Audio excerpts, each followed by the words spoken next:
Scavengers or scavs are one of the most common enemies that you'll be interacting with throughout your time in Tarkov. For new players, these enemies can seem increasingly difficult, as if you go in with the incorrect expectations and incorrect habits, you can put yourself in many different poor situations against scavs. In this video, we'll be going over the best practices, tactics, and tips to fight scavs and increase your chance for survival throughout your time in Tarkov. In addition, we'll talk about a few tips that'll help you understand how their AI works and what you should avoid doing so that you don't die as often.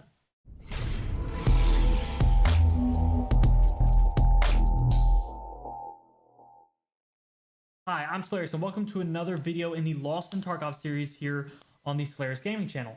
These videos are designed for new players, and if you've been watching the channel for a while, it would be greatly appreciated if you would subscribe to the channel so that we can help grow and continue making more and more content for not only new players, but experienced players as well in the future. As mentioned before, scavs are the most common enemy in Escape from Tarkov, and you'll be going up against them a lot throughout the different quests that you must complete in Escape from Tarkov. These enemies are not inherently difficult or incredibly strong, but for new players, they can be very daunting and can be a huge challenge as you learn the game. Scavs will be found in many of the major areas throughout Escape from Tarkov. Most of the time, you'll hear them talking, yelling, or even running around on the other side of a wall before you even see them. In general, though, their aim is inaccurate and their health pool is one of the lowest of most of the enemies throughout Tarkov. To talk about fighting scavs, you first must understand movement throughout Escape from Tarkov and stamina management. For this, we've provided a video up in the top right which will give you all that information on how you can manage your stamina and what movement is like in Escape from Tarkov and how to manage it properly. The first thing to note is that scavs have a much smaller range at which they can aggro to players. For this, it is strongly recommended to use any kind of ranged options that you can. If you have a sight or a scope where you can hit these scavs from a long range, that is strongly recommended so you don't have to approach them and put yourself in a more vulnerable position to kill them. Using the long range to your advantage, the best options you have is to identify the scav, make sure that your gun is on single fire, and take a tap at any unarmored place on their head. If you are unable to see any unarmored spots on their head, it's recommended just take a shot at their head and hope that you can penetrate the helmet, and if not, reposition and then try to get a better angle and take another shot at an unarmored piece of their head if you can.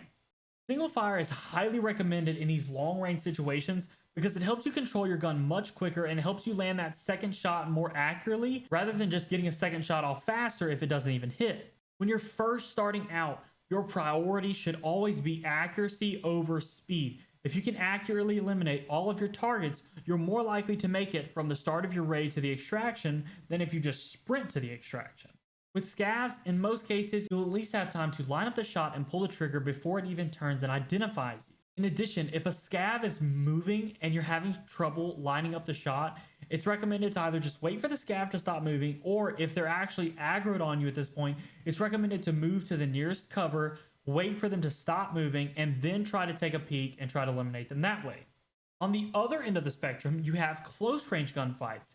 There are a lot of different ways that you can use this to benefit yourself as well, but you have to handle them the correct way. In a lot of ways, this is more reliable on your classic FPS skills of flicking, fast movement to get to cover, things like that. Some of the most important things to utilize in these cases are audio. Using audio to identify the place that a scav is, and then approach that scav in a more controlled manner. One thing that can be heavily utilized in close range situations is hipfire. In Escape from Tarkov, hipfire is much stronger than it is in most of your classic FPS games. So using hipfire if you're stuck in an awkward situation or in a very close range gunfight can be very beneficial and very advantageous to most PMCs. The next concept we want to go over is much more applicable in short range situations, but can also be used in long range situations as well. This is called the right side peek. In Tarkov, because your character shoulders his gun on the right side, this means that you require less clearance if you're peeking to the right rather than peeking to the left. Because of where your gun is positioned, you have to put much more of your body exposed out of a doorway or around a wall. If you're peeking from the left, you have your entire left shoulder, a majority of your torso, and your entire head exposed before being able to shoot. Whereas peeking from the right, most of the time you only have a portion of your right arm and your head exposed when in combat. Due to having less of your body exposed, you are much less likely to get shot, whether it be by a scav or by a player.